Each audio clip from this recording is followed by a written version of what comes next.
bar. That extra gear, the first 3 steps. Huge strides in the performance. That I might not be the player I am today. All right, welcome to another episode of Behind the Gear, and today we are sitting with Michael Clarke and Clarky. Very good-looking, strapping young man, There you go. Blushing. No one can see him. I'm blushing. Yeah. He's single. His number is 55. No, I'm just kidding. 226 973. But Clarky, how you doing? I thought, obviously, known each other for a while, and I thought you got a really cool hockey story and a hockey journey, kind of and you're still kind of on that journey. But sure. I wanted to chat with you just a little bit about kind of where you are, where you're from, and stuff, and kind of what what got you to where you are now, I guess. But for you, one thing nowadays, especially, I've got young kids, and if you have a young kid and you have a young boy, especially, your buddies are like, all right, man, when are you going to get him in skates? No kidding, eh? So at what age did you start? Like, did you start right away, kind of, 3-4? Were you a little bit later? Or? Yeah, so I was probably 4 when I first threw on skates, and I remember hockey didn't interest me, actually. Yeah. I saw like the guys in the gear and the pants. I thought they looked funny, and I was like, I want to skate, but like I don't want to put on the pants and the helmet. I just want to like wheel around on rollerblades, kind of thing. Yeah. And my dad actually didn't know anything about hockey, okay, which ended up being a huge blessing in disguise throughout my career, because he wasn't that dad like do this, do that kind of thing. He was a race car driver, loved racing cars. No way. He was all about it. That's cool. He was a mechanic, and he had like a automotive shop up in Byron area, and I think it was more my mom's kind of like showing me a pamphlet. So you want to do this? I was like, yeah, I'll give it a shot. And then like, that classic story, I picked up a stick and just fell in love, and kind of never looked back from there. That's cool. You said having parents that aren't, because my dad played a bit of hockey and stuff. My mom was a figure skater or whatever, but no, I never got pressured in and stuff. I never got I didn't start till I was 9. So I had a brother a year younger than me. So my dad would ask every year, hey, you guys want to play? You guys want to play? And like, no. And then we moved in a neighborhood. A couple kids played road hockey. We got into road hockey. So came home one day, was like, I think we're going to try this. And same as you, as soon as I got into it, I fell in love with it. Like, that was it. But my parents never pushed, I never got in the car and was like, he's going to yell at me tonight for my game, And that's so, I think it's so important, man, because I'm sure you had buddies that you knew, like, you get in the parking lot, you go left, they go right to their car, like, hey, buddy, good luck there, Johnny. Man, I had buddies who, like, if he had a bad game, like, we're in the room after, and everyone's like, not happy about losing, but I'm kind of like thinking like, okay, like, what donut is my dad gonna get me at Timmy's kind of thing. And I had buddies who were just like fretting leaving the room, and they were just like, oh, fuck, like my dad is going to tear me a new one. And I would watch them go out, and I would see them just duck their head, and their dad is just staring a laser beam at them. Yeah, and just like, to think to play hockey like that, I couldn't even imagine. Like, I feel like so blessed that my dad, like, he would always ask me, he's like, did you work hard? Yeah. Did you have fun? Yeah. Okay, let's go. And that was the end of it. But yeah, I had this one buddy who he had a bad game, and his dad made him go down in the basement because he thought he was playing soft in the basement, and just cross check like those unfinished basements, how they like those cement tubes that come out. Yeah. Just cross check it for 20 minutes. Just like absolutely insane. Like, what is it? And was he way tougher the next game? Was he dialed in? Honestly, took 4 cross checking penalties or whatever. No, I can't remember. But no, but I mean, it's ridiculous, right? Like, and now that I'm a parent, like, I get it. And I've talked about this many times, but like, as a parent, you love your kids. You want what's best for your kids. When your kids suck at something or they don't put an effort in, you're gonna lose it. But you gotta internalize it a little bit and figure out a way to deal with it and best relate to them, because it's not fun for those kids to get home and are scared, and they're playing hockey sometimes because they're scared, or they're going to shoot pucks or going to work out because they don't want to get in trouble. And that's not the way to train or to get better. You know what I mean? Like, it just doesn't work. True. I wanted to ask you, like, now that you're the dad watching, do you find like your blood boiling a little bit in like certain scenarios where like, God, just come on, like, go do that thing. Complete psycho. Like, okay, I'm a psychopath. 100%. Yeah. Yeah. And the line I use though is, I think everyone's crazy. Like, every parent's crazy. You love your kid, man. Someone went and smacked your kid, you lose your mind, right? Totally. But it's who hides it the best is the least amount of crazy. Because even in my mind, like, I really do a real conscious effort to not. Like, my little guy will come in the car, hey, buddy, how do you think he played? Oh, good. Yeah, I thought you worked hard. I thought you did really good at back checking here. Like, kind of those work hard things is more what I comment on.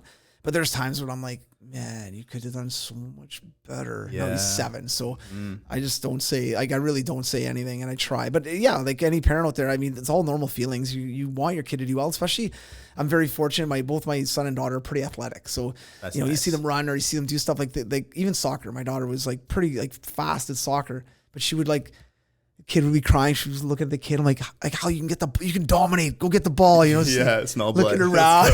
Like, oh man. But hey, buddy, did you have fun? Yeah. All right, let's go. Let's go get a donut. Like, And that's, you know, I want them to enjoy going to the soccer pitch or going to the rink or doing whatever. I want that to be a fun experience. And then if they get, you know, like you did or I did, when they get that 13, 14, 15 and they're all in and they're in, then okay, then we'll push on the gas a little bit more. It's got to come from them though. 100%. Like, it can't come from you. Yeah. Thing is too, is like you, at least I think you know hockey pretty well. So you could kind of give your son good advice, your daughter good athletic advice. But like some parents, like they don't even know the game and they're like telling their parents or they're telling their kid this or telling their kid that, just like misleading information. And just like, I can only imagine for them, like, getting snapped on too from a dad who's never played hockey in his life. Yeah. Doesn't even know what it's like, you know? For sure. And that happens all the time.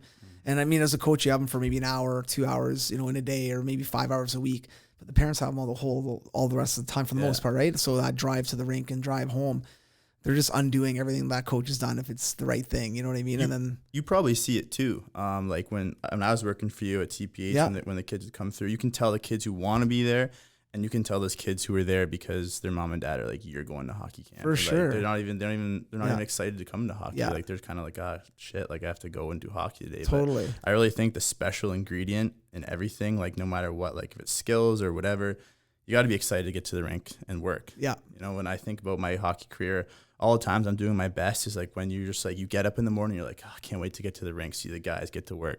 But then vice versa, like all the worst times, like when you get up, you're like, oh shit, like I go to the rink today, like our coach is just like bagging me, or like our team's in a huge slump. So like you just gotta like, these kids, like you gotta make it fun for them, and to make them enjoy and work hard. That's like the kind of, I think, like the special ingredients that like some parents and I feel like some coaches really overlook. They're so about skill, reps, work hard, where they lose that kind of like that fun element, which I feel like is so crucial. I totally agree. And if you look back on your career, when you had a fun coach, even going to hockey school as young kids, I did, you did, whatever. But having like, I can't wait to see like Coach Tim, man, he's the best. He's like fun and he's always high five, whatever, right? And even coaching, even at pro level, college or junior level, whatever it is, when you had a fun coach and a fun group of it could be a great assistant coach. Maybe your coach was a bit of an a-hole and your assistant coaches are awesome, right? But you couldn't wait to get around, or you got a good bunch of boys on the team that are make it fun. Like, how much better is it? And you're totally right. The last 2 years I played in Easel, and we can get into that in a minute. But my first year we were pretty shitty, and my second year we were pretty shitty too. But the biggest difference was my last year I just played, like the guys were great. I love coming to the rink. The first year there was like a little bit of drama and guys, you know, not being great teammates, this and that. And we were probably a better team my first year. The second year we were a little worse, but the guys were just great. It was awesome coming to the rink, even though you hated losing. Just like I was just like always looking forward to get to the rink, and it was just like the group of guys that made the biggest difference. For sure. Oh, definitely, man. Yeah, and you kind of see it, and we'll talk about this too. But even in the playoffs right now, you see kind of some of the teams that are doing really well. They seem to be having fun together. Yeah. Like you look at Philly. Philly seems like a fun. Like I'd want to go play. I would want to go hang out with those boys. Having a blast, man. Yeah, totally right. So at what age did you kind of start taking hockey really like more serious? Meaning, like obviously you're playing minor hockey and stuff, but was there a certain kind of time period where you're like, man, I think I want to play hockey for, you know, I know every kid wants to play in the NHL, but you know, you kind of get older, you're like, I want to try to go to school. I want to try to get a scholarship. I want to try to play in the O. Or honestly, like I said, I picked up a stick, I fell in love, and then it was just like a crazy obsession. Like it was never ever work. You know, I would play road hockey till the sun went down. I'd get up, watch NHL. Like it was just such enjoyment for me. And then I didn't really realize I could take it somewhere, I think, until my draft year when they started like my OHL draft year. So that I've been about 15. They started releasing like rankings about players and like, oh, this guy's gonna go this round, and I was like slated like late first round, maybe mid second round kind of player. Then I just started to think like, whoa, like if this guy, you know, if you go first round in the O or second round in the O, then you can play in the OHL and you can go to the NHL and you can go to school and all these things. So I think it was around then when I kind of like was like, you know what, I can like really take this actually serious. Yeah. And I can like make a career out of this. And then the draft came around and I ended up getting drafted. And then like from there just kind of like launched. Yeah. Now going into that draft year, because that's always like minor midget year was what it is now. But let's say 15 years old, no matter where you are, U15, you're getting that draft for the Canadian kids and the US kids as well.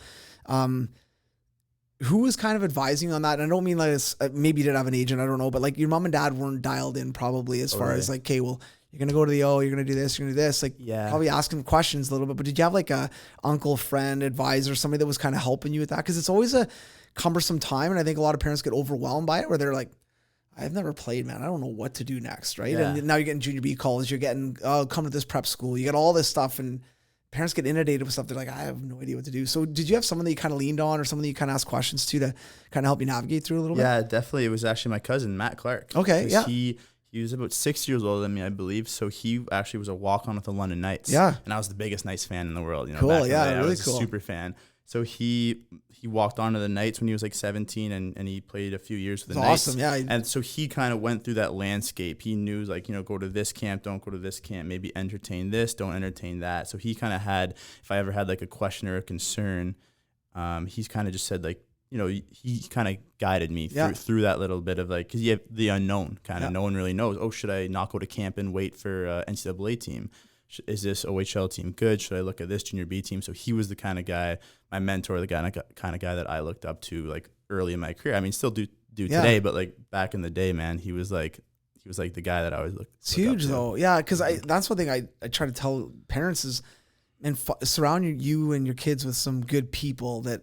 Like Matt didn't have any vested interest if you played in the O or not, right? You know what I mean? Where sometimes you get with an agency or you get with whatever, and they're trying to send you to this prep school because you're going to get a cut or whatever. That happens all the time. Big time. There's some scummy agents out there. Totally, right? Yeah, that's a good point, actually. Like, I feel like everyone should have a little bit of that mentor with no vested interest who just wants, like, the good for you. And the parents, they don't know. They can't tell you, but like agents might, they'll jump at you, be like, hey, go here, go there. But like they might have a little bit of a hidden agenda, like you said, get a cut or something like that. But yeah, I was super lucky. Oh, it's awesome. And I don't think they're hard to find. And this is a message to parents more than anything. It's not hard to find good mentors, whether that's a skills coach that's maybe been around and played a little bit and knows some people, or it's your strength coach who's been around, knows some people, or it's a player who's gone through it. Maybe he's playing pro now, or he's playing university hockey and he's gone through that junior steps, or you guys know him, he's a neighbor, and ask him some questions or her some questions. I think it's huge because it is overwhelming, man. When you get to that point, like even for you, like, do I stay for 48 hours? Do I take any money from them? Can I take a hat? Can I, like, you don't know any of this stuff, and people are probably listening going,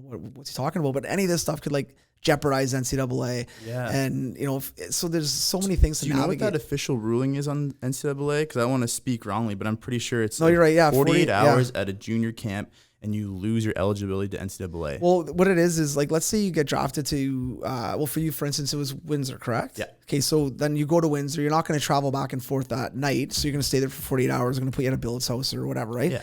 You can stay longer than that 48 hours, but you have to cover your own bill for everything. So you'd have to get your own hotel room, pay your own meals. You wouldn't be able to accept anything else from the team, basically, right? Yeah. And then normally most teams, if they're, and nowadays 100%, I think every single team does this, but after 48 hours, they talk to all the kids and say, hey, we're really interested in you. We'd love for you to continue on and play an exhibition game or whatever, or, next year maybe, and they'll kind of send them on their way to for that reason, right? To kind of protect that. I wonder how many kids lost out. Maybe like they stayed a little too long, and then like the OHL team's like, oh, like we're not going to sign you, and then boom, they have no NCAA eligibility. Like what a travesty that is. Like, why? I don't understand why the NCAA is so very firm on it. You know it's a little ridiculous, honestly. 100, because man, there is a lot of kids who played an exhibition game and have that OHL eyes and don a jersey for an exhibition game, which is so cool, really cool. And what a cool opportunity. But then all of a sudden they're young, they're 15, 16, they're excited, like, man, I get to wear this, my name's on the back, it's sick. And then they play one exhibition game and they're done. Man, to your point about the having like an advisor, is like when I was 16, I got drafted by Windsor, and the OHL was a dream for me, right? It was like the NHL for me. So I didn't even entertain school. I didn't think about it. They put a contract in front of my face. Blazer, I barely read it. I just sign it. Get me in the OHL right away. But I didn't even know what I was signing at the time, right? Like I was signing a huge part of my future, because like it depends on what round you're drafted and blah, blah, blah. But basically I was signing like my school package. But like when you're 16, you're like, you don't give a shit about school. You're not thinking about that at all, man. School. I'm going to go to school and do this. Like I was just like, get me in the O. So I barely read it. But luckily for me, it was like a pretty good deal, because it was a high pick. But if you're like a lower pick, like a 15th round pick, like they give you like 1 year of school if you play past January of that year or something like that. So like it's really something to think about. And like you said, like you need a good advisor. Like if I could talk to a 15-year-old right now, I'd be like, you can't see it now, but you want to get a little more here for your future, just in case. Like go for the NHL, go for it, go for that dream, but like cover yourself, because you can. 100%. And I think that's really, really important, because I would have probably done the same thing at 15. I would have been like, somebody Wolves drafted me. I'll pay to play. Come on, get me on the team. Wait, I get free sticks? I'm in. Right? But you're right, man. And I think like you were fortunate, like you said, like, and for anyone who's not aware, but like the top round, 2 rounds, 3 rounds, they get real good, all your school covered, all your room and board, everything's awesome. Because you're most likely to not use it. That's the thing. Because you're for most sure, likely to go professional. For sure. Yeah. And what happens a lot of times too is, guys, and we were kind of talking about this before we started, but you get drafted in first round, second round, third round. You're like, hey, wait a sec. So if I put in a couple years in the OHL, then I sign my NHL deal, I'll be playing in the NHL. Yeah, by 2021. Oh, like, it's totally, perfect, you know? Totally. And the worst thing anybody wants to hear at 16, 17 is, hey, you might end up going to play university hockey. Like, not a chance, you puke. You're like, no. Yeah. Even when I was in OA and teams at the like an overage, like 20 year, even when teams were approaching me early on in the year, like school teams, I was like, get these guys out of my face. I'm not going to St. Mary's. I'm not going to UNB. Like, I'm signing a show. I'm ripping it up and signing a show. I'm going maybe to the A, maybe end next year kind of thing. Yeah. And it actually wasn't until I went to the East Coast Hockey League after my OHL, after my OA season. So like my season ended in April, and then an ECHL team called me up that year saying like, come for playoffs. So I go to playoffs and I'm thinking like, you know what, like the league's pretty good. I feel good. I feel like I'm better than this league. I feel like I can play in the AHL, but you just don't know what happens, man, with like draft picks, the whole crazy landscape of pro hockey. Guys get like kind of shafted a little bit. And I was seeing these like 26, 27, 20, 30 year olds in the ECHL living like $500, $800 a week. And I'm just like, holy, like maybe I should like reevaluate this real quick and like maybe go to school instead, do the schooling and then like go to play pro hockey afterwards. Thank God that I did that, because what a lot of people don't know is that you lose your school package after 18 months. Correct. Or if you sign an NHL deal. Correct. So if you don't go in on that, like then you lose it. Yeah. You lose so much. And like for me, it was 4 years of tuition. Yeah. Which is a shit ton of money these days. No, for sure, man. That is that's really cool that because had you not gone to play at the end of the season like that, and this happens a lot where university seasons end, whatever it is, let's say you don't go late, it's February, March, and then you get a chance to go play some pro after, especially in your last year, you can go play, if a team picks you up or wants you. Right.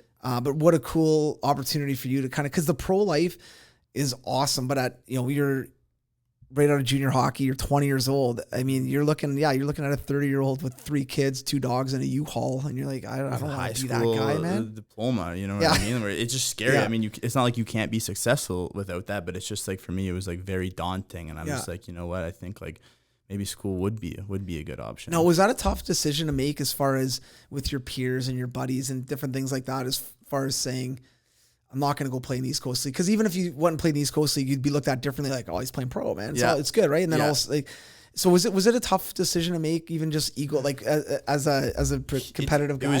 It was such a hard decision. I wrestled with it for a couple months, and I was just thinking like, it's almost like you're giving up the dream in a way. It's like you're kind of calling it quits and going to school, because let me tell you, Canadian University is there's players who want to keep playing, and there's players who are just like, they're shutting her down. They're just enjoying school. They're enjoying puck for the last year or two, which actually ended up being some of the most fun hockey, because there aren't guys taking it like crazy serious. Like it was a nice high serious level, but you had those guys who knew that they were just finishing their degree, finishing 2 or 3 years, and they were finished. Yeah. Kind of thing. So like I was wrestling it really, really, really hard.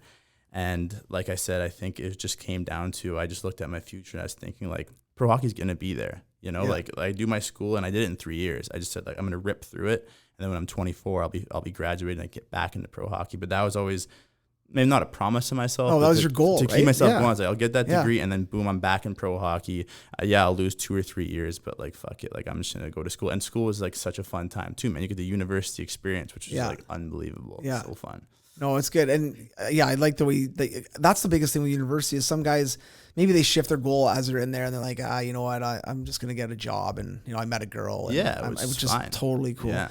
But I love the fact, and if you had a couple other guys in your class or class below or above, you're older, younger, that were doing the same thing, now you got a group of like 5-7 guys that are motivated to go on and play, and you guys can have your own little kind of clique and your own fun kind of trying to get there, right? Mm-hmm. Which is huge for sure. Now you ended up going out east and went to St. FX, which is obviously an awesome school. I saw your X ring actually, which is more like, I think it's the 3rd most recognized ring in the world. I don't know. I swear to God, I feel like the Xaverians made that up. I feel like they might have, but I'll tell you a quick story. So my wife has an X ring. She graduated at St. FX, and so did her whole family. So I'm sure you've been involved in like hey, let's do an X-ring picture. 100%. They do it like they've done it a bunch of times and I just make fun of it now. This is ridiculous, right? Oh man, I get roasted all the time. Yeah, all the time. We went on our honeymoon years ago. Went to Europe. We traveled around Europe, and my wife doesn't wear it a lot, but she was wearing it on this trip. I'm not joking, man. Across Europe like 3-4 times. Like, oh, you went to St. FX, and I'd be sitting there like, are you kidding me right now? I know. And my wife's the one who told me that this like I think the Super Bowl ring and some other ring and then St. FX ring, but it got recognized. Anytime she wears it anywhere, it's right away. People know. It's crazy. People from the East Coast and everywhere, they will, because it's very flashy. It's a super flashy ring. It's not. I don't love that it's super flashy, but yeah, when people notice it, like in Europe or like I was in Asia once, and some guy came up to me like, "Oh, bro, like you went to X, whipped out his X ring." I was like, "No way!" Then like right away, you're just like buzzing and you're just chatting about stuff, which is super cool. But some of my teammates, like I would just get roasted so hard because I'm sitting there. They're like, "What's that ring for?" I'm like, "Oh, I graduated St. FX." So they're like, "Oh, sick!" Like I graduated Michigan. You know what I mean? I'm not wearing a ring. Like you think you're sick or something like that. And I had nothing to say. I was like, put it back in your pocket. Yeah, I know, exactly. Yeah.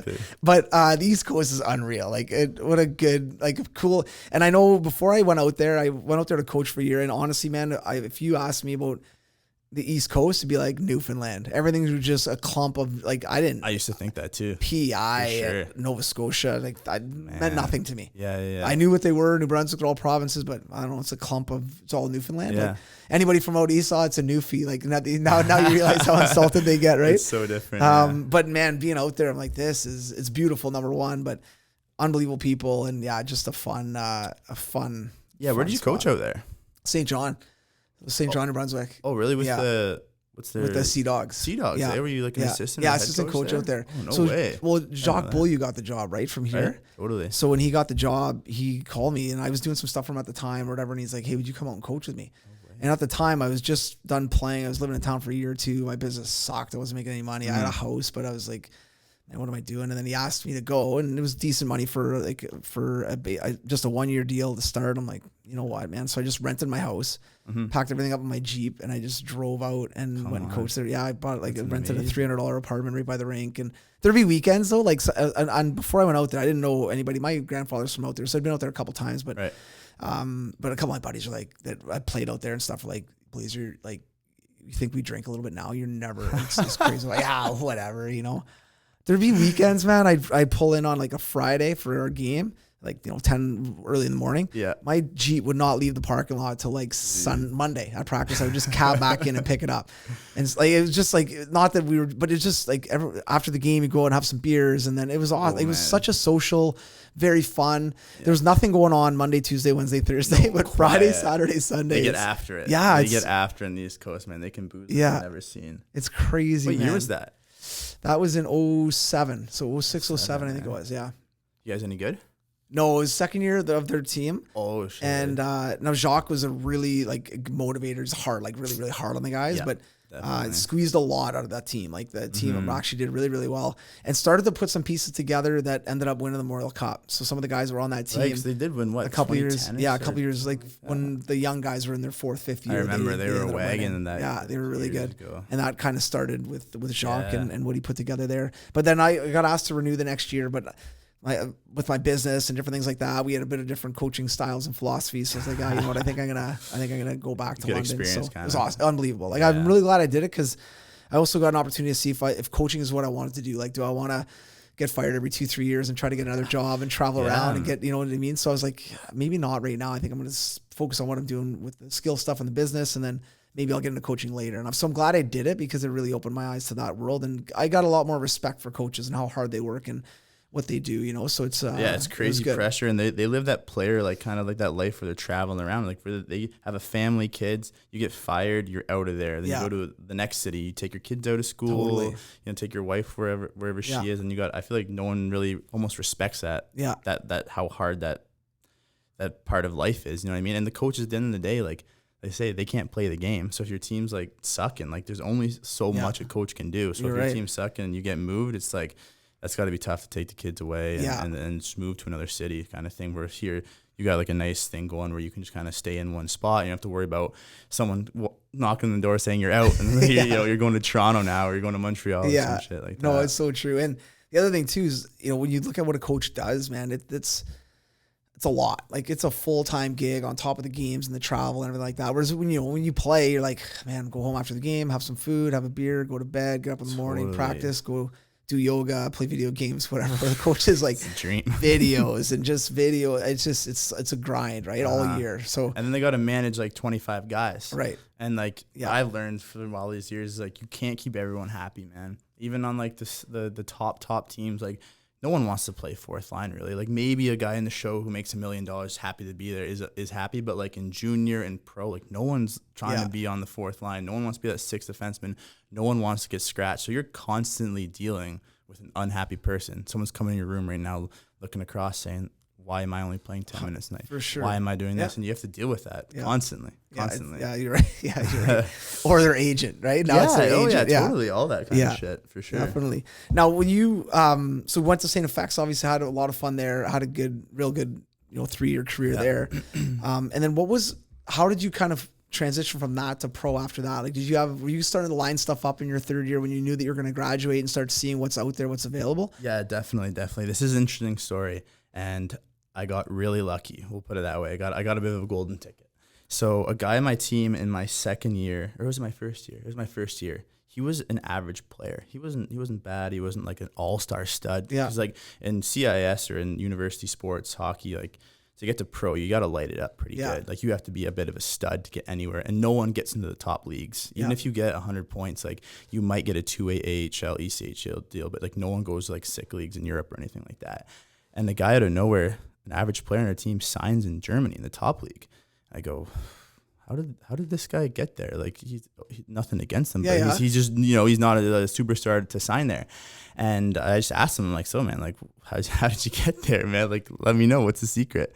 But he said he had like a great grandfather from Germany who he got citizenship through. Which then makes it so much easier to play in Germany, because in Germany there's about 10 or 11 imports and then 10 or 11 German players. So he doesn't have to worry about to be an import spot. He's only competing now against German players, which is not as high quality as the import pool. So he got his citizenship. He signed with the team in Germany. Then he was off to Germany. Amazing. So in my third year, I'm like, I have a living, breathing grandparents, Opa and Omi, who live in Toronto, who are from Germany. Oh, no way. Right from Germany. So I'm like, they're living, and he had like a great grandfather who like passed away, and he got it. So like, I can for sure get this, and I feel like I'm a pretty good player. I could get there too. So then long story short, I texted a couple of guys, got in some contact with some people, an agent in Germany. He's like, yeah, we can do this. You should get an immigration lawyer to get, is it immigration lawyer? Is that the right word? I hope so. Some kind of lawyer. Yeah, exactly. To get my citizenship, because if I did it on my own, man, I'd still be waiting to this day. Cause like, knowing the proper documents, this and that, and they wanted everything. They wanted to know where my great-great-grandfather farted in 1817, and they wanted absolutely everything. So like, she made sure you got like the documents. She made sure everything was like in order, kind of thing. And then I got my citizenship, and then teams just started talking to me. Then Easlone came around and offered me a 2-year deal in my last year at X. I was like, all right, baby, like let's go. We're starting this. We're starting this tour. Now, were you thinking of going to North America, like back to the East Coast League, or trying to East Coast League A? Because you were also an NHL draft pick, correct? Right. Yeah. Exactly. So so let's pause on that for one quick sec. But as far as being an NHL draft pick, obviously, which you get drafted in the OHL, you get drafted in the NHL, which is obviously amazing. Mm-hmm. You're kind of on that trajectory. Like, okay. What was it like going to camp and stuff like that for you? Like as a young guy, do you remember kind of your first experience at camp and that was like? I do. And it sucked because we didn't go. It was the lockout year. Oh, was it really? It was 2012. I got drafted. Remember 2012, 2013 season was a lockout. So my draft year came and went, and I got drafted 5th round, which was unreal. Dream come true. Go to mini camp in Colorado, which was just like go meet everybody. You just go say hi. You don't. That's like your development camp, right? In the summer? We didn't even go on the ice. Oh, okay. Colorado was different. We just went there. We just shook some hands, said hi, got a tour of the rink, did a couple fun touristy things, and then went home. So we didn't even get to really do anything. And then that fall there was the lockout, so there was no camp. So it was just like go back to junior and play junior. So that first year didn't even get a camp, which was like really sad because I was like really looking forward to it. You know what I mean? But then the second year came around and there was a camp, and I flew out there, and you just feel like an NHL player for a couple of weeks, like you get the per diem, they give you a little thing with $100 American bills in there, which is unreal. And you're just like kind of living the lifestyle. They're cooking you like really nice food. Everything's like catered. They're just taking care of you. The hockey's unreal. I'm lining up against like like Duchesne, Landeskog, and like all these like prominent NHL players like on the same ice with them, and like you're passing with them, you're like, holy shit, like you just think like they're so far above you, but when you go and you play, you're like, okay, like I can play with them a little bit. You know, it's the game of hockey, we can still play. So that was an amazing experience. And that's cool. One little funny story for you, Steve Downey was there at the time. Okay, yeah. And Steve Downey, he's intense. He's intense, and he was trying to kill everybody on that team. And he played with them the year before. He was on their team. He was taking like headshots at Landeskog. Do you know him? No. Oh, you don't? Okay. He'd be a little bit older, right? Yeah, he's maybe like a 90. But he played in the O, correct? Yeah, he played in Peter. He actually lived at my billet. Okay. And then he like graduated, and then I came into Peterborough and lived there. So like cool. we had a little connection there. And I was like talking to him about it. But like he was just like headhunting like the top players, and like, but like dirty, not just like playing physically, you know, he played hard in camp. Like he was going after guys with elbows. And I remember Duchesne and Landeskog looking around like, let's get this guy the fuck out of here. They didn't even want him on the team. No doubt. Surely I think that season or the next season he was gassed right over there. Man, it's crazy. But you see people like that all the time, and I know Downey has. That's probably why he was there, though. Yeah, you know what I mean. Like sometimes you do have to be a little bit off your rocker to play in the NHL, to play that like gritty game. I bet you that's what got him there, instead of just being like, you know, ho hum. Yeah, no, definitely. Was there anybody at camp that was like that you watched and you're just like, this guy's unbelievable? Like anyone that was kind of you know who was Ryan O'Reilly. Yeah, before he was there before he got traded to Buffalo. I remember he did this one play on me one time where I was just kind of on the corner on the half wall looking to make a play into the middle, and he purposely stuck his stick out pretty far to give me a lane under his stick triangle, like purposely give that. And as soon as I pulled the trigger, he pulled it back and just right on his stick, and he just went down the other way. And I was like, holy shit, this guy is next level. And to this day, I always use that. And let me tell you, man, it works. It works. Yeah. You give them that extra thing. Like good players, they try to go under the stick triangle and make little lanes. And as soon as they do it, you pull it back, and it just hits your stick there. And you got him committed already, right? So it's hard to double clutch that as a passer. Yeah. But like Duchesne's speed was like unreal. A bunch of the D were so good. I think Varlamov was in goal. Yeah. But like just O'Reilly's like hockey IQ, you just felt like he was just on this like other level you just couldn't get to, and you're just like, you just have to like admire it. Honestly, you just got to admire it. And then you see him go on and you know, do so well with St. Louis and win a Conn Smythe. And is Conn Smythe? Yeah, for the Conn Smythe. Yeah, and Stanley Cup. Like I definitely deserves it. Oh, that's cool. That's really cool. So going back to now, how are your grandparents on, kind of shifting gears here again, but how are your grandparents on you getting that, like getting kind of your passport and your citizenship and stuff? Are they pumped about it? Oh man, they couldn't be more happy. That's awesome. Like it is like a dream come true for my book. You know, he's like that typical like European like grandparent, like so proud, and just like so like when you heard like I had an interest in Germany and all this, and like to be speaking German, like he was just like so pumped up for me. That's cool. Anything I want, he's like, oh, do this, do that, and he's super organized, which ended up being great because he had all these important documents that maybe like other grandparents might just like throw to the side. Like he had them in like a safe in the bank. Just pulled them out, like all these birth certificates. No way.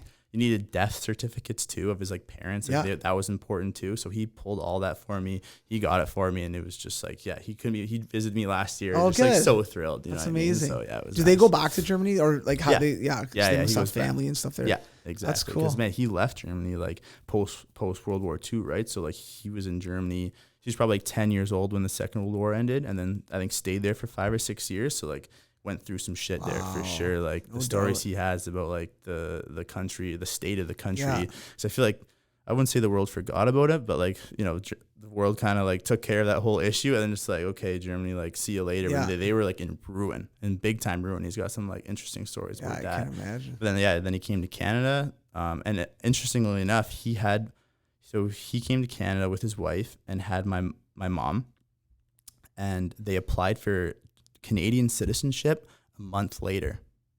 Okay. But if they would have applied for Canadian citizenship and then had my mom, I wouldn't be able to get my passport. Really?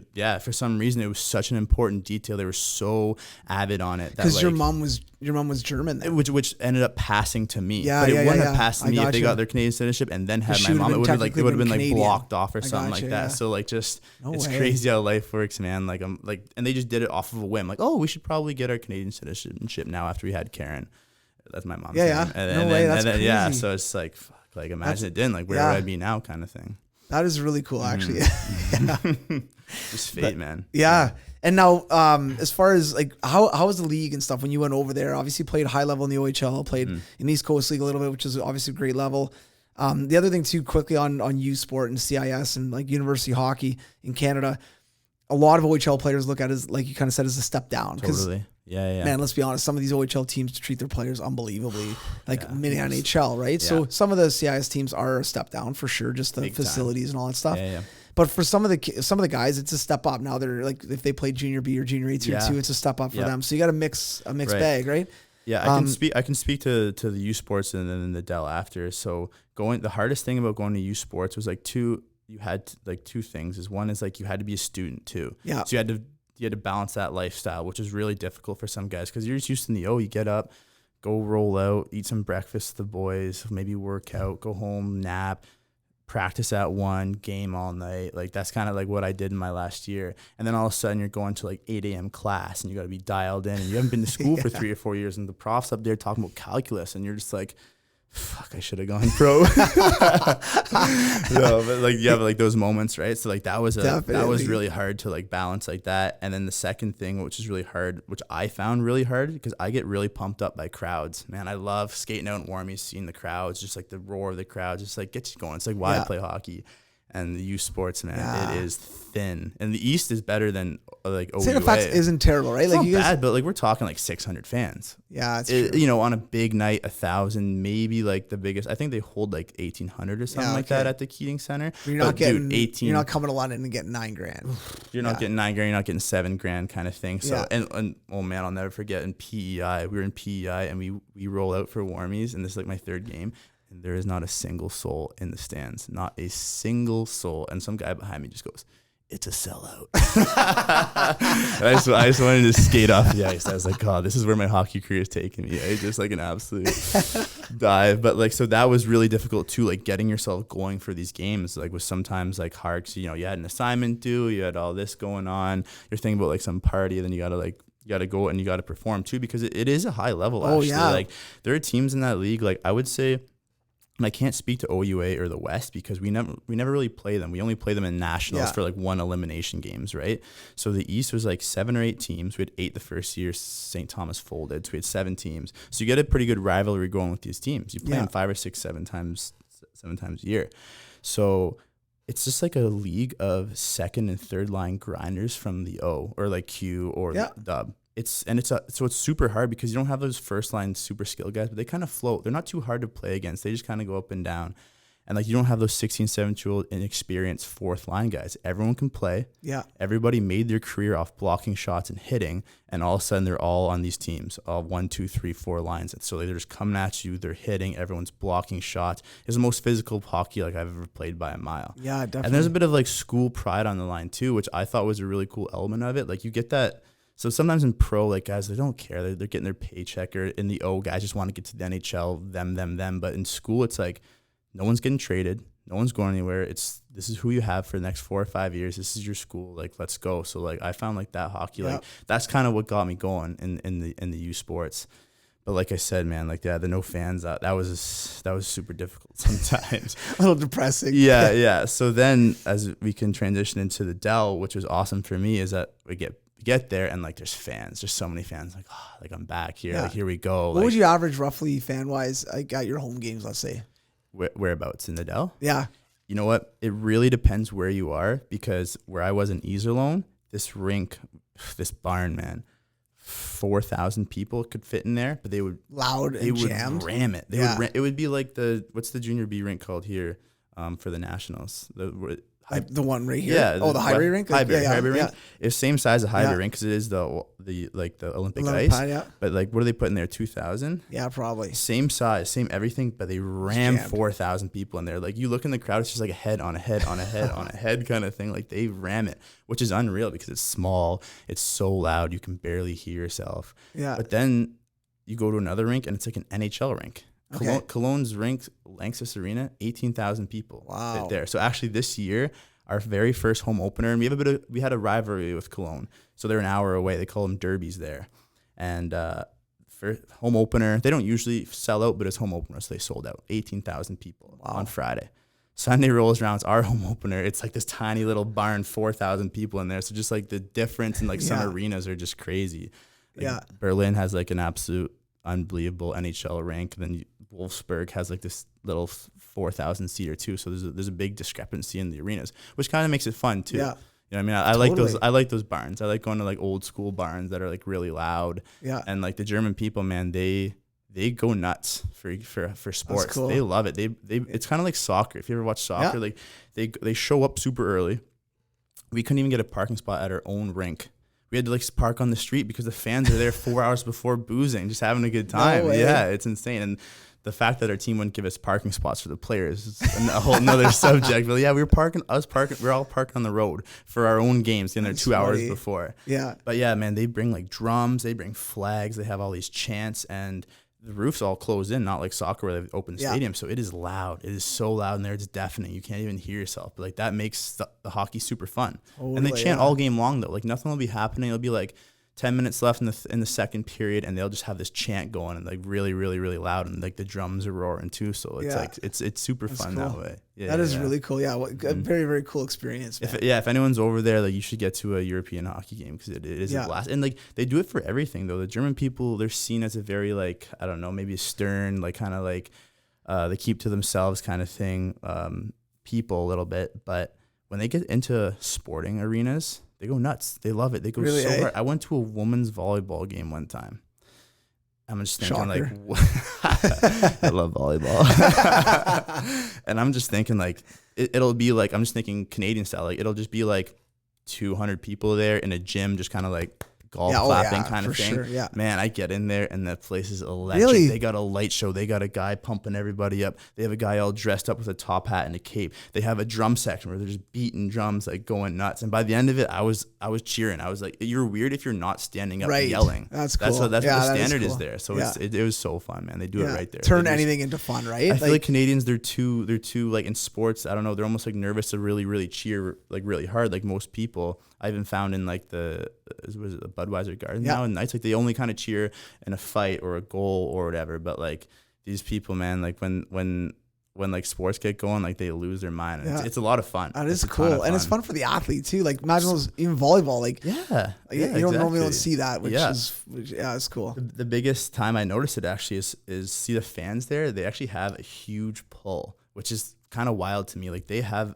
big say because they are the lifeline of the team. Like without the fans, which makes sense, they're nothing, right? Well, it makes sense, but it's kind of like crazy because like if the fans are mad or whatever, like they can make changes. Really, it's insane, man. Our coach first year, they made a sign. They make these huge signs, right? They made this sign saying like, thanks for coming, but like you're not good, so like see you later. Like basically like, coach, like you're getting fired. Next day, fired. Coach is gone. And so if the fans turn on you on any part of the GM or the coach, 99% of the time I've seen, the coach is gone. They don't stick with them, man. Like this. So they have say. So one year we were doing so bad, they stopped cheering. For our last 10 home games, they came, but they refused to cheer. And like like it was so crazy because like you're used to the cheering. All of a sudden it's dead quiet. You can't hear anything. We score a goal, nothing. They refused to cheer. It's like, oh God. And they all bought into this. Like they all buy into it, man. They go nuts. So like, they have big time say. If they don't like a player, like they're vocal about it, man. If you're not doing well, like Cologne this year, I think they lost 17 straight games or almost set a record. And Cologne is a high budget team. They should be a really good team there. The players couldn't get out of the dressing room till like midnight. They like needed a police escort because the fans were like outside the dressing room, like waiting to like, I don't know, like razz them or some shit. No way.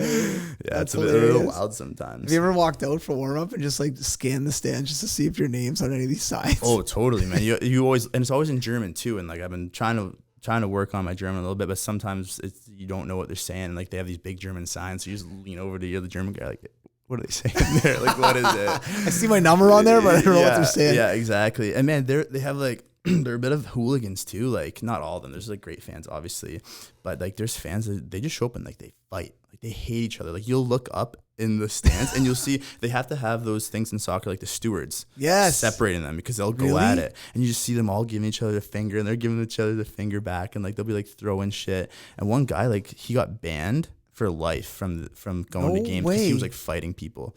he shows up to the games afterwards anyways, just to fight other like fans.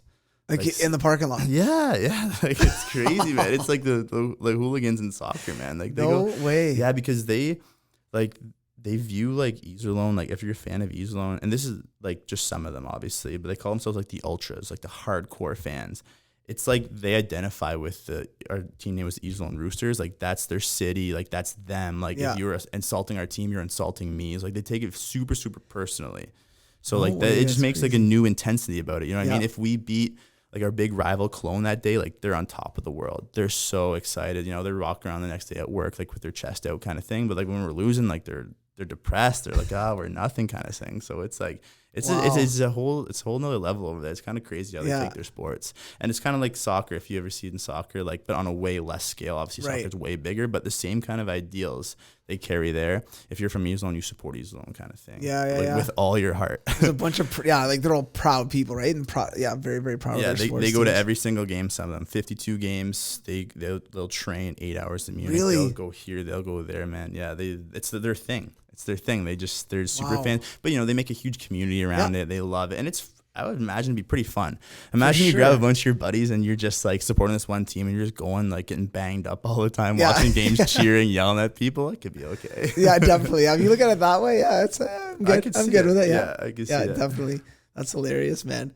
And then obviously things are weird right now with the pandemic and stuff, but you're going back again this year. Yeah. And what's kind of your timeline right now as far as, I know we were talking about it earlier, but some of the leagues are starting to open back up overseas, which is great. Mm-hmm. And what's it looking like for you this year as far as getting over there? Right. So I signed with a new team called the Augsburg Panthers. And right now it's like just a big question mark, realistically. I think they tried to make some dates. So they tried to say they're going to start November 13th. And that I would go over there September 20th. But it's all pending on August 31st. The government made this like rule saying there's no fans allowed at games, no spectators until October 31st. None at all. Can't have any. So on August 31st, they're going to make a new ruling saying, okay, past October 31st, how many people are we going to let in? Oh, okay. So what are we going to let in? And no one knows that number right now, but the DEL, the German Hockey League, has said that we need 3,000 minimum in our arenas to play games. That's what we need. The rich teams don't care. The poor teams really need it. So they're trying to make it an even playing field. Let's say 3,000 for everybody. So if the government says, hey, 1,000 max, that's it. Sorry, guys. Then we're going to be in a heap of trouble. But if they're like 3,000 are good to go, then I would say no problem. We're ready to rock. They have a plan in place. But the plan needs 3,000 people. So I think it's in 5 or 6 days, August 31st, when they make it. So we're just kind of waiting to see. Nothing's official. Like my ticket hasn't been booked. The schedule's not out, but they're saying November 13th is when we're starting if we get this okay. Yeah. So I think we're just waiting right now. I'm trying not to get too excited, but it'll be interesting to see because they've had a little bit of a spike here. A baby one, I think like 1,000 cases per day, but in Germany, a country of 82 million, like that's not at a time, no. But and I think we're going to see that. I think as phases open up and people are being a little more social and getting out, schools opening up, things like that, we're going to see numbers increase a little bit, unfortunately. Just hopefully we can manage them and keep them, at a continue doing what we're doing, obviously. And it sounds like a lot of countries are doing similar stuff to what we're doing in Canada as far as wearing masks and social distancing and all that kind of stuff. If we can kind of keep those numbers subsided a little bit and doesn't pop off, then hopefully we can get back to some sort of normalcy, right? Where you can half fill a rink and you can, have fans. Yeah, totally. Even if you look at the trickle down effect to like the East Coast League or even the AHL, huge, man. They can't play without fans. Like that's a big part of the revenue. And and like you said, a lot of the rich teams or a lot of the AHL teams that are owned by NHL teams could probably still play, but that's a huge hit, man, for a lot of these leagues and trickling down to even junior B. And totally. And I feel bad for guys who have like timelines on their careers. You know what I mean? Or not necessarily timelines, but like the senior going into school who is this is last year in NCAA or in youth sports. Like for me, it's like whatever. Okay, next year I'll play next year or the next year, whatever. But like if you're in your very last year of some team or you're like about to like call it quits and this is your last year, it's like shit, man. Like you want to get that ball rolling back. Definitely. Like all the like the school guys too, 5th years in the OHL, overaged in the OHL. Like what do? They're like, shit, no year. Yeah, guys waiting for a big year, draft hopefuls. Like, what if you're a guy who's like, okay, I'm going to get drafted this year? Like, Yeah, I know, definitely. personally, I got drafted like in my first 3 months of my season when I was 17 because I had a really good start and I kind of rode off that. But like, what if I didn't get that? Like, wouldn't have been drafted kind of thing. Yeah. So It's crazy, right? Yeah. Like when you look at you look at kind of the big picture on a lot of this, on a lot of that, and we're talking about hockey here, but on a lot of different sports, it's everywhere, it's man. tough, It's man. insane. Yeah, definitely. One thing I wanted to touch on before I kind of don't want to take up too much of your time, but is and stuff's been coming out lately, especially in the last 24 hours, just on social media stuff and how sensitive it all is with social media. And you were saying, even in Germany, like fans could basically get you kicked off the team or get your coach fired if they don't like you enough. Right. They can pool enough together and have enough they're reasons vocal. why. But now we're seeing that in social media now with just people getting fired from jobs because they said something that was, probably walking the line, maybe a little bit inappropriate, but the amount of, call them gremlins, call them whatever you want to call them, but these people online that are just social justice warriors that are hammering on everybody and everything that people do, especially the higher profile you are. What's it like overseas like that? And I want to talk a little bit about kind of your demographic, your age group, but overseas, is it heavy like that with social media? Are people on that a lot? Are people using that as a platform to kind of make changes and things like that? Yeah, big time. There's a ton of people. Like, I think it would be just as the same here. People are online. There's like fans they'll message you if you have a bad game. They'll, when I left Iserlohn and went to Augsburg kind of under my own choice kind of thing. And like, there was a bunch of fans who sent me messages like, wow, I can't believe you leave, like all this kind of shit. And like everyone's got a voice now. It's crazy. Like, that's the biggest difference now is before nobody, like, to get yourself heard, what would you do in 2000 if you want to get yourself heard? To let people know, like, what would you even do? Write a letter. I don't even know. Yeah, to who? You know what I mean? The paper. Like make a billboard or some shit. Like, I don't. Yeah. So like now everybody's got a voice, and it's just everyone in the world pretty much who wants a voice like has a voice. Yeah. So like you just have to. I don't know. I really don't know the answer, but it's just kind of crazy to see like certain things happening, like that incident with Mike Milbury. Like, what did he say? He said like you don't have women to distract you in the bubble. Yeah, basically. Yeah, and was it maybe not offensive? Maybe okay. Was it maybe not politically correct to say? Yeah. Probably right. But I mean, it wasn't. I don't know. It just came with the way it came across. But the networks and stuff are so worried. That's what I mean. They're crazy worried. And like and this is just my opinion, but like what I think is that what he's like, I think if you're misogynistic or if you're sexist or whatever, that's terrible. You shouldn't be like that. You shouldn't be anywhere.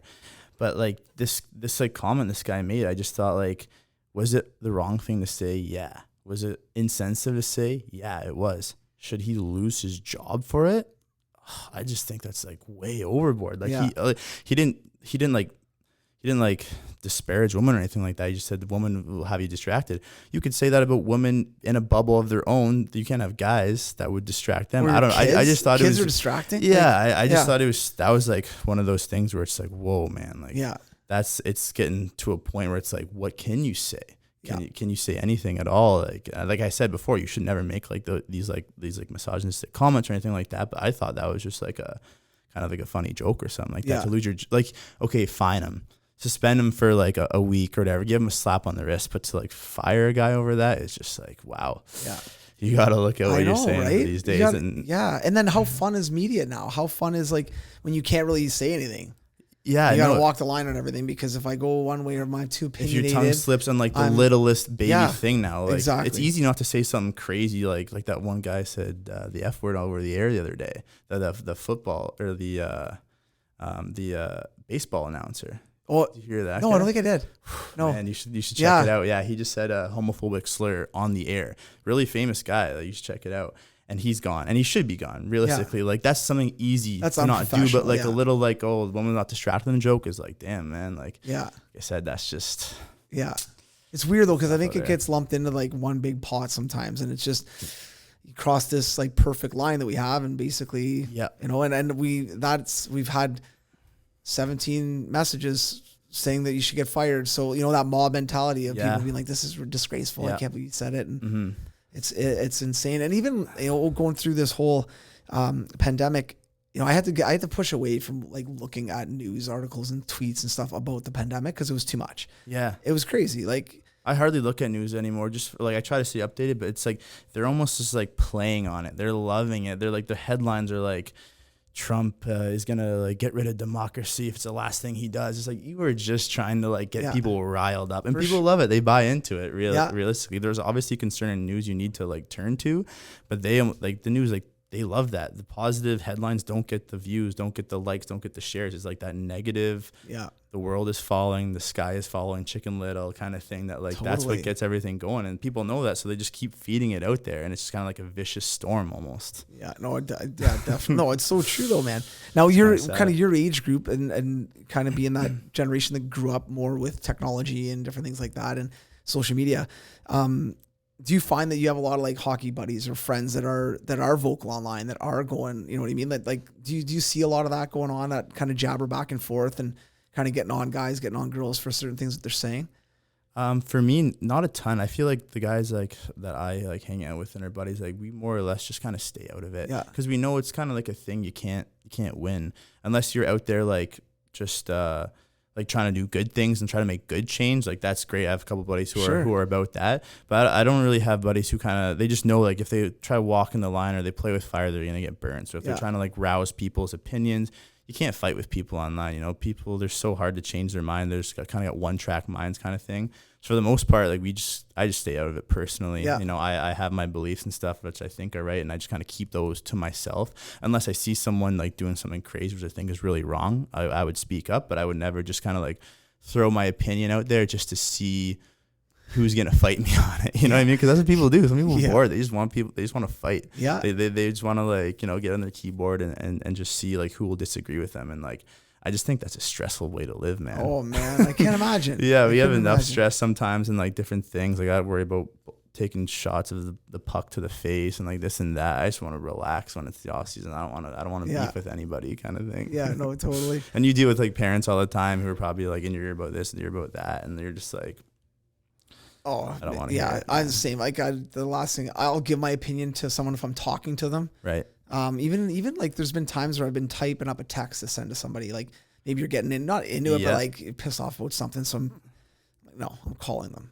2 reasons. That text is now paper, and that's a trail of like maybe they took it totally the wrong way, not the way I was saying it. Spin it on you or something. Yeah. And I'd way rather have a conversation that we can like actually go back and forth on it quickly and hear his point of view or her point of view, my point of view. This is where I'm coming from, and then hash it. Like And I have no time to start tweeting rebuttals on people's ridiculous comments on stuff that they're, you know what I mean? Yeah, because you can't get like tone on text messages either. You can't get like how they say it, the way they say it. So much stuff would get like misconstrued over just like messages or something like that. And like just go, let's say guy to guy, because we're guys, but let's say that guy tweets something.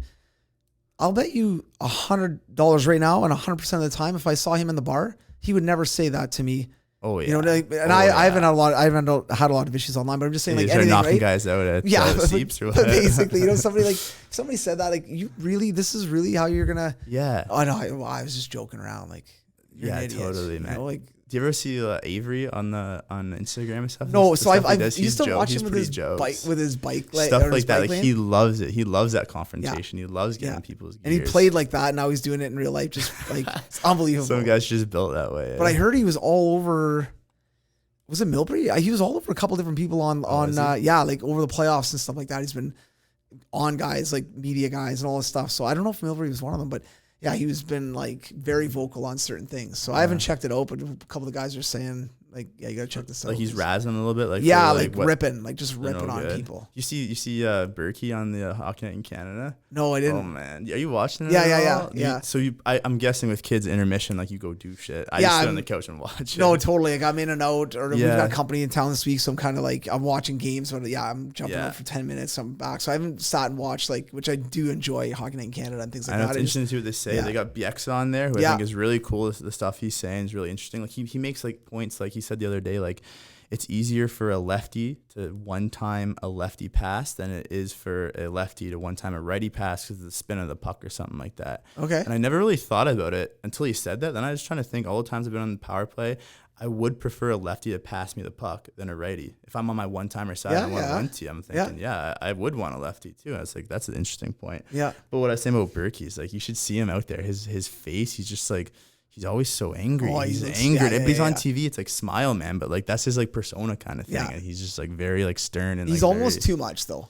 Like Yeah. when I watch, his hair is awful. Like, I have great no hairline hair. for that age. Though, Unbelievable. Unbelievable. It's like I have no hair, so I can carve hair because I don't care. Yeah, totally. But it's just like so slicked back, and then you're right, it just looks miserable. Oh, man, And it's like, so can you see his mad. eyeballs? He's just like kind of squinty all the time, and just He's that guy you talk to, you just feel like you're in trouble. Yeah. You're like, what did I do Yeah. across the way there? he does have some good points, and I like how He's really smart, very very straight. smart. Like he's a very straight shooter, so I do enjoy that part of it. Yeah. And yeah, Bielsa kind of brings like a player mentality to that a little Totally. bit. Yeah, nice little Yeah, element. and then they got some good guys. Who do you like in the playoffs right now? Are you watching that at all? Yeah, I mean, I liked Philly.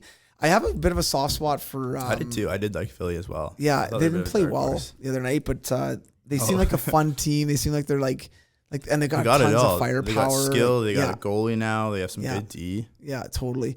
But I have a soft spot for the Islanders because obviously they've done real well, and that team kind of wasn't expected to do anything the last 2 years and have Big overachieved. underdog. Yeah, everybody loves an underdog. Yeah, and then I've had an opportunity to work with Trotz and Lane Lambert, who's the assistant coach there. Okay. And they're awesome people. Oh, with Washington. Yeah, right? and they're really good people and really good, like great coaches, but just nice guys. And like, there's no secret why that team is doing well. I think they like playing for him. I think he's got them playing good, systematic, and like all this stuff, right? So I think, yeah. So I got a bit of a soft spot for them, obviously, and then I've really enjoyed watching Vancouver. Like they've been fun to watch. Okay, yeah. Hughes has been great, and their forwards are good. Like it's fun to watch Horvat and those guys, obviously, but really good. But Vegas is deep.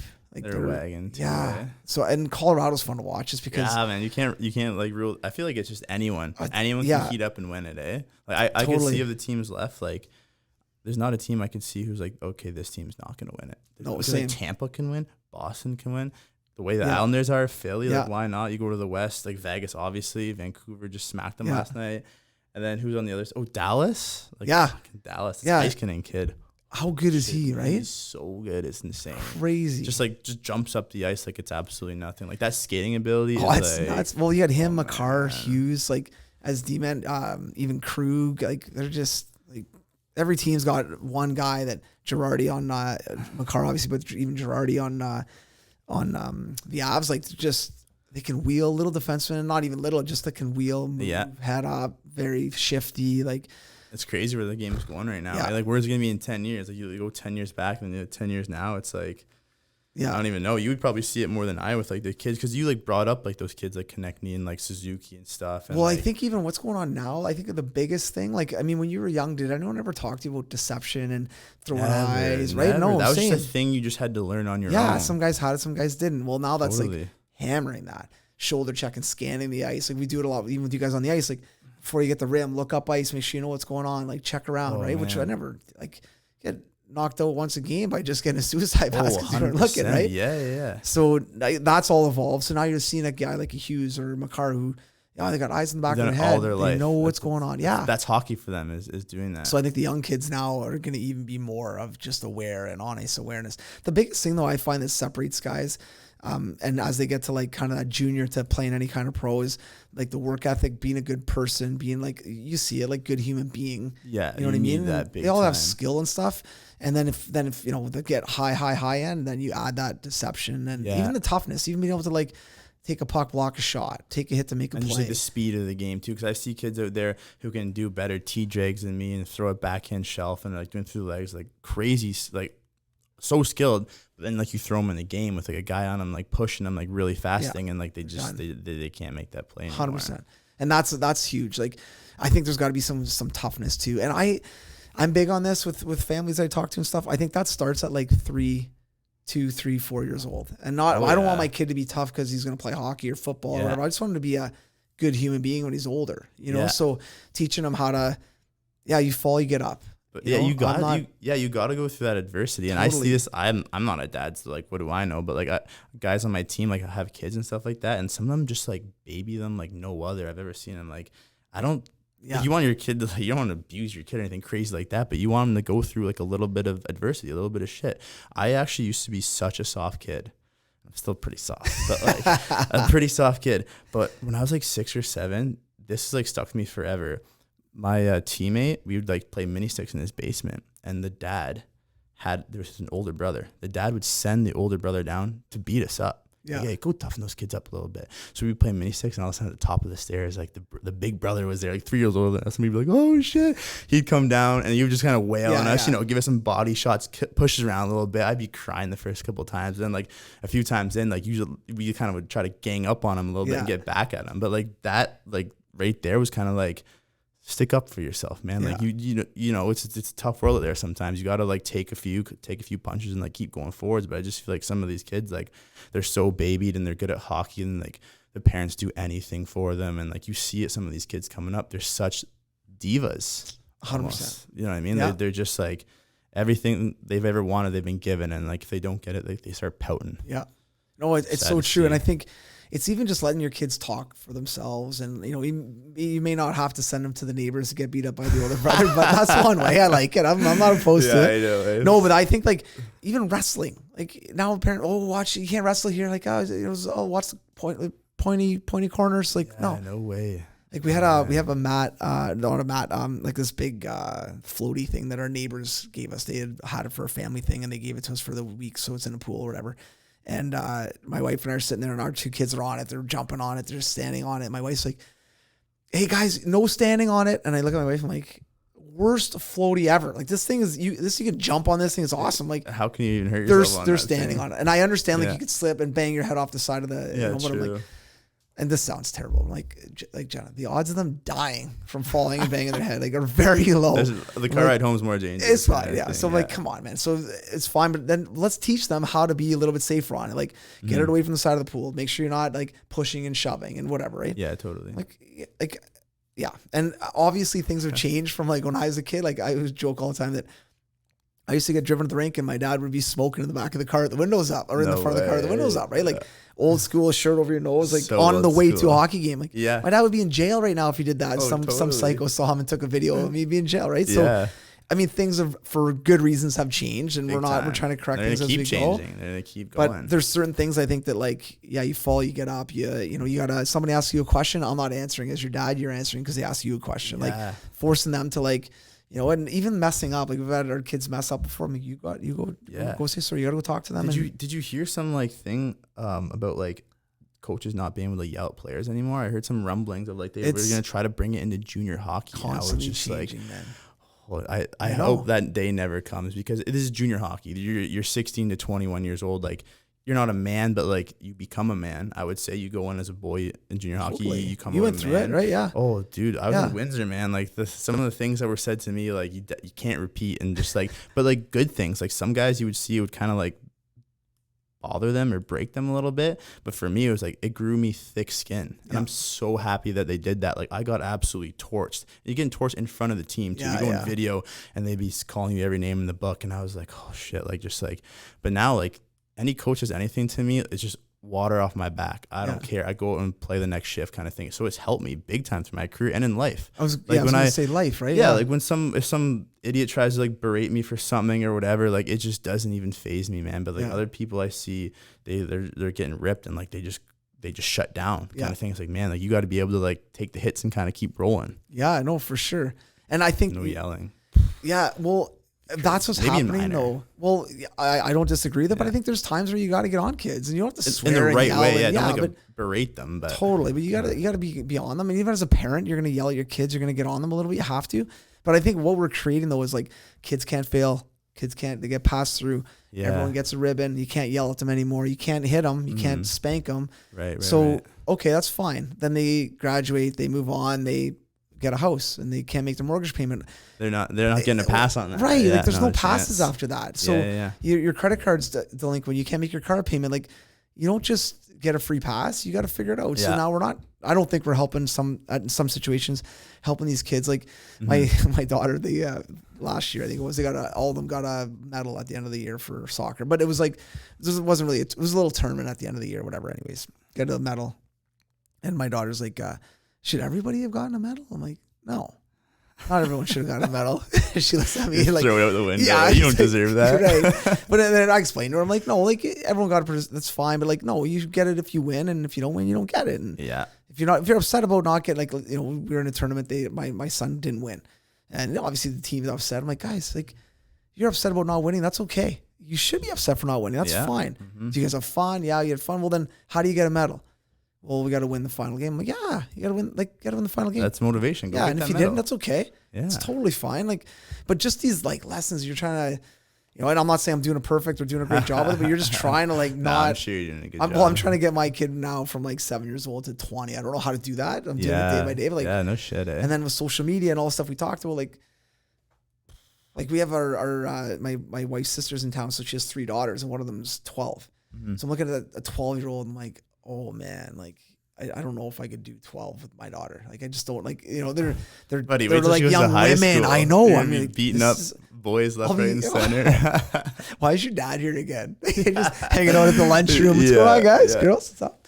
What was that? There was that one movie where it was like with 50 Cent and stuff, and like his daughter comes to his daughter's at the door, and her boyfriend comes with him, and he's like, "Hey, come in here for a second." And he has all his buddies in the garage, all like the dad's buddies in the garage. I don't know what it is. And he brings them in. He's like, "If you fuck around with my daughter, like we're gonna come." And it's like 20 gangsters, and this kid like shits his pants. I'm like, I'm doing that. If I have a girl, like 100%, I'm gonna let him know. Totally, you know, for sure. Yeah, you know, honestly, like, you know, you'll get there whenever, hopefully, you know, when you're ready. But it's changes everything. Like, it's just such a game changer as far as how you look at life and you look at what you're doing and stuff like that. But in the meantime, enjoy what you're doing right now, and don't rush into anything that. I see some guys coming to the rink like with kids, because like our league's like a lot of like 30-year-olds kind of with like 2 kids or whatever.